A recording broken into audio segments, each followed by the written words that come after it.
It's Mari McInerney from Croaky here at the Advanced Pharmacy Australia's conference in Adelaide, and I'm here with one of the workshop presenters.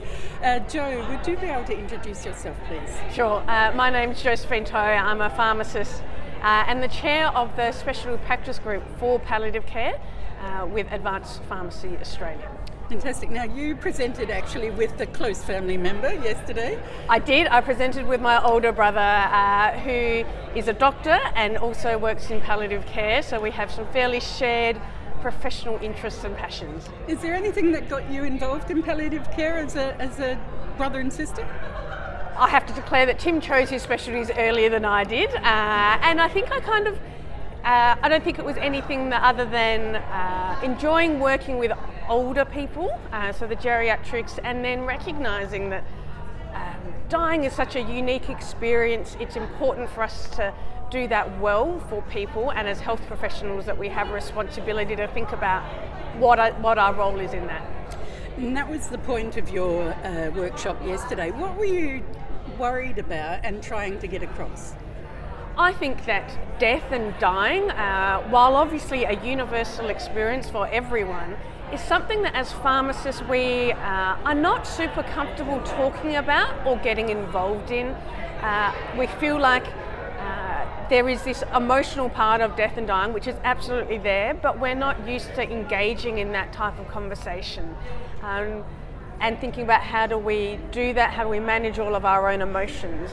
And I think at times palliative care and care of death and dying just feels like something that's really sad, and why would you want to do it? And that the medicines we use sometimes feel like they're a magical or dark art. I think what I really wanted to do was kind of break down some of those misconceptions and say actually being involved in people's death and journey is actually something incredibly joyful when we think about what it allows us to do in supporting quality of life, key things that they want to do. They want to go to a wedding or whatever it is. We can help people do that, and what a joy it is to grant people those wishes towards the end of their life. And medicines have a really important role in us doing that. And so I think wanting to break some of that down, demystify some of what I think people think are challenges, which are manageable challenges. And do you think pharmacists' hesitation and reluctance perhaps to go there about death, is there anything particular to pharmacy, or is it just a general professional reticence? I think it's a general reticence. I think there's evidence and data suggests actually it's not just pharmacists who find conversations about death and dying difficult. Doctors, junior doctors also find that. I reflect I've spent a bit of time in teaching roles as well. And in undergraduate courses, we fix everyone. In our tutorials, and we teach people our case-based discussions, everyone gets fixed by medicines. So we bring people through their education not talking about the dying, which is a normal part of life. And dying doesn't always represent a failure of us to do our job. And I think pharmacists are perfectionists, we are wanting to people please and all those types of things. And so this idea that someone dies and we couldn't do anything about it can be really confronting, even though it's got nothing to do with us. And recognising that's some of the things that goes on in our brains as well. You talked about some of the challenges with palliative care medications, particularly around dementia, but also other conditions. Can you go through a couple of them? What would you like to see fixed?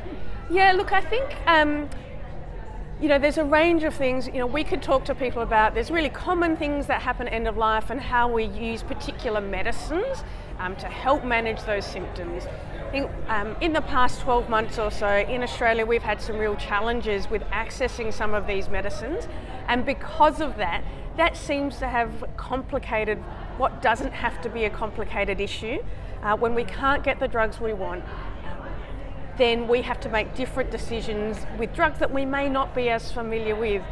So that's been something that we've really grappled with through Advanced Pharmacy Australia and other organisations. We've been trying to work with government to kind of highlight those issues and identify solutions that means that we don't find ourselves in this situation on a regular basis, because when we lack those medicines, our goals of supporting people to die, whether at home or in hospital, we're really limited in our toolbox, and that's not what we want. We want to be able to support people to die well, whatever that looks like and wherever they are. And you're saying the solutions are better ways of sourcing those medications or looking at alternatives? Yeah, I think, there are some of the medicines that we've had challenges accessing are medicines that we never thought we would have problems accessing. And so there are commercial reasons why the manufacturers do that, but that has an impact on our patients when we can't do it. And so it's just trying to understand beyond a commercial decision, how do we make sure that we've got the things that we need to look after someone who's dying as well. You talked quite a bit about when patients go home to die and how that can be really challenging for family if they're not, and for themselves of course, if they're not supported in that way. What would you like to see in that? Yeah, look, I think people who want to die at home, and a lot of people do, there are a bunch of logistics that we need to work through in order to support that well. Having access to medicines is a really important part of that, but also knowing how to use those medicines, and when we discharge them from hospital, where to from there? Who is the next person who's going to write the script? Who's going to dispense it? Does the pharmacy have it? And so I think there's some challenges around where people are going and understanding how much do we need to provide someone, and thinking through the logistics of a family who's looking after a loved one who's dying. Can someone actually get to the pharmacy? They want to spend their time with their family member. Do they have a GP who is comfortable with prescribing? Do they have a pharmacist who understands how urgent these medicines are? That's a whole team-based approach. Often in hospitals we have the luxury of having that team all in one space, but when we start sending people home, how do we make sure that all of those things have been considered and coordinated as well? You talked about the joy that end of life can present and be. Have you got an example? Is there something that stood out for you where things were managed really well? Yeah, look, I think there's a few examples where people have this particular event that they need, some significant family wedding or birthday or anniversary, and a lot of planning goes into changing the medicines, because some medicines can make people quite drowsy, and if they're drowsy then they're not going to be able to enjoy the event.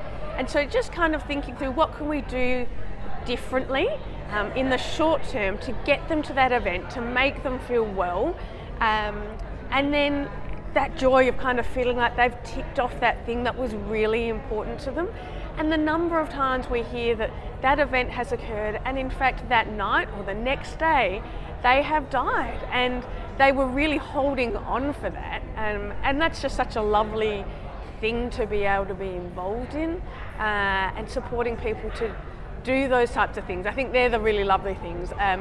Working in palliative care wards, the one thing that we love doing is like organising a last minute wedding or renewal vows. That they're the thing. They're such joyous things to be involved in, and special memories for the family and the friends to hold on to in what may have been and can still be a really distressing time, but they have this beautiful memory of something that went well and was celebrated. Fantastic, Jo. Anything else you'd like to say?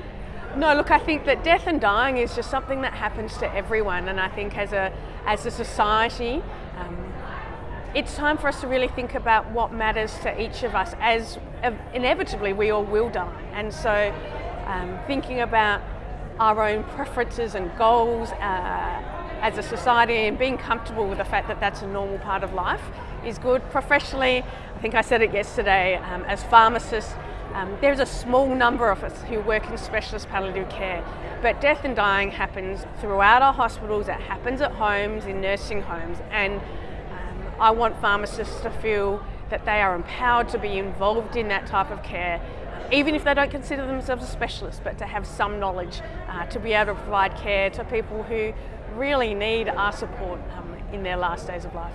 Thank you very much, Joe.